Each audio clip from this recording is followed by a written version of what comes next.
Hey there, this is Malorian, and this is going to be my final thoughts on the Onslaught tournament. It's going to cover, how I did, what I thought about my list, what I thought about the tournament, and just kind of like all my impressions from it.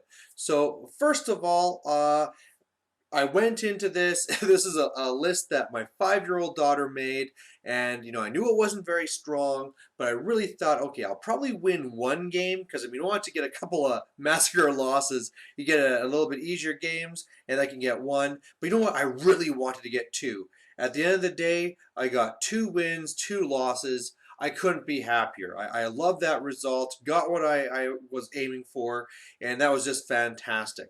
For some other things there. When I saw that a lot of times in the past, I would feel that I get pretty good sportsmanship scores, but there's other people who would win it, and I thought like, you know what, maybe this is time where I'm finally gonna win another best sportsman because I'm coming in here with a fun list, and I just get to have tons of fun. So when they were going and listing off who was placing for best sportsman, I was like, oh boy, I bet you I'm somewhere in there, right? As it turned out, I wasn't. I wasn't a top three. I don't know where I actually landed. Not really sure where I lost points. I'm pretty sure my last 2 games, those were a blast, so I'm guessing high in those ones, but who knows? Maybe with some of the other ones, I had 2 technical games to start, so those could have been a little bit lower. But either way, something I gotta say about this meta is there are so many fun players to play against that really best sportsman is really up in the air. So,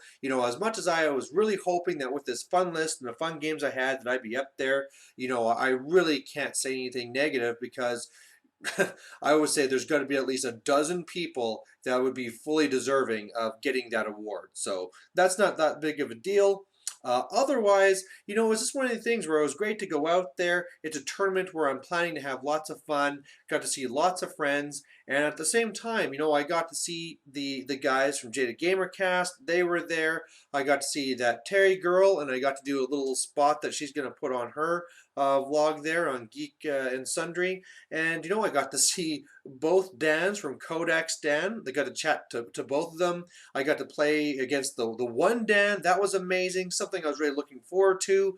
Got to chat to the other Dan. He was actually running Wood Elves, kind of a softer, fun list, and he said he didn't have very much luck. But hey, it's great to be seeing these guys and playing them here. Got to play against Matt Reeson. Unfortunately, he was feeling sick, so that's the way the game was, and it's probably best off that that game went down very quickly. But yeah, overall, just really happy with the way that I placed. I don't know for the overall rankings where I was, but I'm guessing I'm somewhere in the middle. Between it being 2 massacre losses, 1 massacre win, and 1 minor win, that would put me a little bit below average. But then in every single game, I scored my secondary to get extra points. So I'm sure I got somewhere about middle of the pack. With a list like this, I am absolutely fine with that.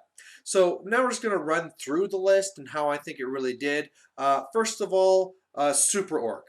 Now, obviously in the first game, he's the reason I lost. But at the same time, that's just one of the things. He's kind of out there flying around. When it comes to Blood and Glory, that's a real negative, but otherwise, Super Orc was great. He got to fly around, he got to kill Archon the Black, he got to go and kill critical things, and it's just one of these things where it'd be even better if I didn't have to make him the general, because for the points that I put into him, he's able to do a ton of damage, flying in there, getting behind the lines, destroying war machines, destroying bunkers, killing characters. When you're playing a larger game, he's fairly good. He's kind of like, paying for a little mini monster that can fly around and do this stuff. So that was really cool. Next coming up is my Savage Orc War Boss that just had the Great Weapon and the Iron Curse icon. I don't know why I put the Iron Curse icon on that guy. I had 5 points. It was kind of silly. But yeah, uh, he did okay, I guess. In the first game against the Skeletons, he got to do some smashing. But otherwise, he just was too little to add, right? It's like trying to it's like the whole tits on a boar thing, right? You put him in the orcs, and the orcs unit were so weak that he added so little to it overall for the points he was. But either way, hey, he's a fun little guy to use. Didn't perform well this time, but maybe he would perform better another time. The Night Goblin War Boss on Cave Squig, this guy did fairly decent. Hopping around, I'm just going to quickly go over here to see exactly how many points he is, but he actually did pretty good. I mean, yeah, not very many points here, 122 points for the build I had. I could have easily taken that magical weapon off him, but yeah, definitely very happy with him, with what he did for those points. And I actually have the Forge World version, and so I'm thinking about actually painting that up. And hey, I might even run two of these guys because they don't have a lot of crazy stuff. Like I just gave them the Charm Shield and the Sword of Battle. So if I have another one set up with whatever, they can actually do fairly well. And actually, I put more points into this guy than I probably should have because he's a war boss when really you get the most from this combo when it's just a big boss. So you're getting the extra wound and all that stuff too. The Goblin Big Boss on the Gigantic Spider, love that guy. Did very well. Going around doing his thing. Again, very little points. Very, very little points.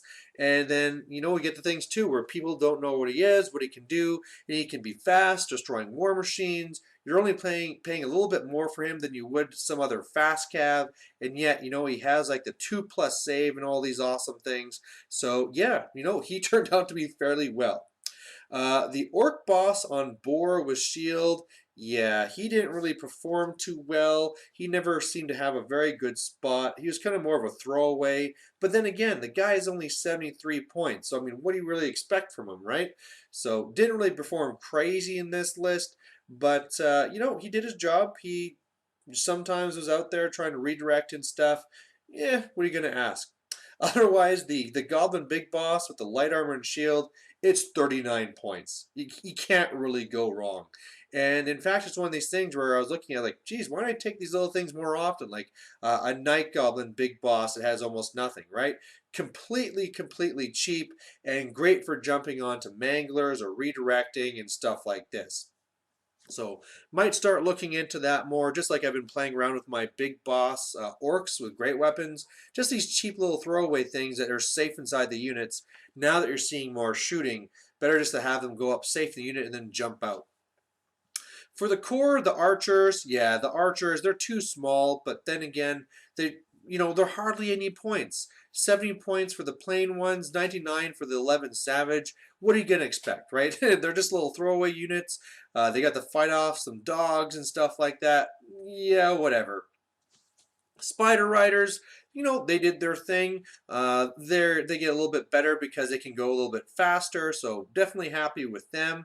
The 11 Savages with Spears, sorry, 17. I used to love these guys so much, because they used to be actually good. Now you just don't see them, and it's kind of obvious to see why. I mean, a lot of times they're going to be charging, and that means that their spears aren't even useful. If they're standing there and taking the charge, it's usually not a good combat. Like, I'm sure if I took more of them, like, why not? Sure, I could take spears if I'm deciding to take the charge, but yeah, it's just extra choppa is just better because it's get to be used in all situations, whereas spears are situational. But either way, it was good to pull them off, out rather, dust them off and use them. The 16 orcs with shields, they actually did a little bit better. Getting to get sometimes into flanks and things and helping out, so not too bad. And again, very, very little points, especially compared. I mean, those 17 savages with spears in full command, 188 points. The 16 with shields and just the banner, 122. So, not very much points for a little good unit that can do some flanking and some fun stuff there. Now, the 16 squigs with the 6 handlers, these guys were good. These guys were gold. Apart from the first game where the giant fell on them and killed all the handlers and they exploded, they did well in all their games. The 5 Savage Boar Boy Riders with shields, they were 100 points. What do you really expect? They ran up, they killed some things, they did some dying. That's what they do. Both the chariots are always good. Those are definitely good choices. The Spear Chukka, 35 points. Didn't really do much the whole tournament, but it's 35 points. And then finally, I got my Stone Troll, which Yeah, probably would have been better just to be a regular troll. But hey, I had the one game where the 5+ armor actually helped me against the vampire, or sorry, the archers. And then there was the giant and the Ragnarok. You know, the Ragnarok actually performed very well. It did its job, but it's a lot of points. The Giant too in the one game did okay, but I guess if I am going to go monster crazy, it probably is better just to pay those extra 90 points, gets the extra wounds. It's just that whole thing. I was just, oh man, when it was fighting the chariots, and the one turn it headbutted it for one wound. Next turn, it's like, okay, I'm going to try and hit you. Pass that initiative test. Oh, you passed it? Okay, I do nothing. Right? It's just, so annoying. But, at the end of the day, here I am trying to do a tactical breakdown, but it was made by a 5-year-old, right? So what do you expect? The best thing about this list is that it's a whole bunch of stuff that normally you wouldn't pull together for a tournament. It was a whole ragtag of Orc and Goblin units, and really, I guess according to the fluff, this is what an Orc and Goblin army should be. Just a complete random pulling of all these things. Hey guys, want to go fight? Sure. Join in, jump on the bus. It's fight time. So, yeah, had a lot of fun with this. I'm gonna have to go and geez, I didn't really talk to my daughter yet. She kind of just asked me, "Hey, did you win a trophy?" No. Okay, back to the TV. So I guess I disappointed my daughter, but whatever. I know later on my son wants to make an army, but that's gonna be a couple of tournaments away. But I'll be talking about the following tournaments later. I guess the next thing I should talk about is the actual tournament itself. The guy that run it, I mean, the guy is like a one-man army, so it's amazing what he does. There's a big 40K tournament and fantasy tournament right at the same time. He gets terrain from different places, but really looking at the boards, I thought the terrain was okay for all of them.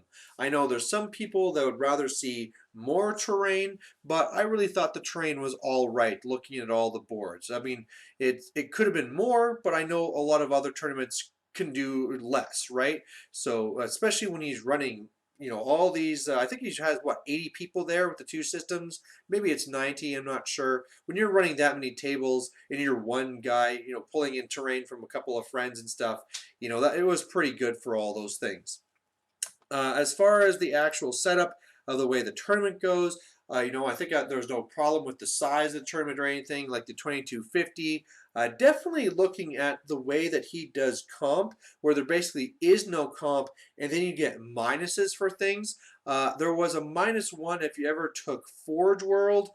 You know what? That's a much bigger deal for 40K in the way that works. Where, oh, you want to take extra Forge World things. I know some people aren't really agreeing with that.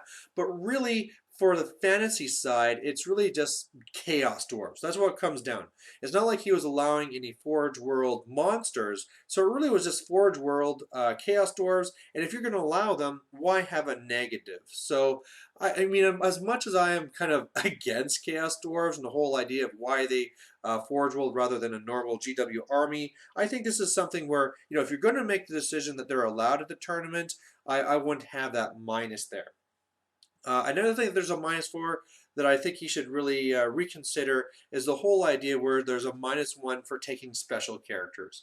And really, I think this is another holdup from old tournaments, or old editions rather, where sure, okay, like Teclis was crazy and Thoric was crazy and all these things. Well, now, special characters are all kind of middle of the ground. Like ever since 8th edition came out, they've been kind of making everything so that when you look at whether a special character is worth it, it's like, I guess so. If you're going for this one thing, there's very, very few times where something is kind of like actually fairly good.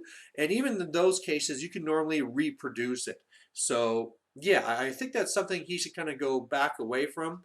The only other negative thing I could say is I really don't think you should be starting the tournament with Blood and Glory. It's one of those things where, the first time you enter into a tournament and it's the first game, you never know what you're going to be up against, right? Because it's not like you're coming in from any other pairings. So you could be coming up against the provincial champion like I did, or you could get lucky and it's like some new guy, right? So you never know. But at least you know that next round is going to even out. when you have your first one as Blood and Glory, you can have a lot more wins that don't have so much to do with the skill level. It could be, some one lucky kill on a general. All right, the other guy gets a massacre win. And almost all the wins are either massacre win or massacre loss. So you don't really get that stratification. So I really think that, going in the future, he would do a lot better if you'd either make the second last game Blood and Glory to kind of set yourself up for the final, or coming from like a TO perspective, why not make the last game Blood and Glory? Because one of the things about Blood and Glory is that they're typically faster. Because hey, somebody breaks, there's that breaking point at turn 3. Great, game's done. That means you can start packing up the terrain faster, packing up your guys, and basically you can go home sooner. So it's just good for everyone. So that's the only thing. But otherwise, a really great tournament. This is why I've gone to every single Onslaught that there's ever been, is because it's really well put on. I mean, there's these little things I was talking about, but really these are minor things, right? The whole thing with Blood and Glory, this is a very, very small technicality. Like, oh, technically this could work out better, but it really is a very small thing. Or like the -1 for special characters. It comes out to being a very small difference overall. It's just something that like, oh, if you want to go for that perfection, you can take that away. So very great tournament. Great to see all these people, like the Dans from the Codex Den, and the guys from J Gamercast, and just all my other friends from the different towns and stuff that came in. And otherwise, yeah, thanks for watching. And I got another tournament coming up in 2 weeks, so look forward to those reports. Bye.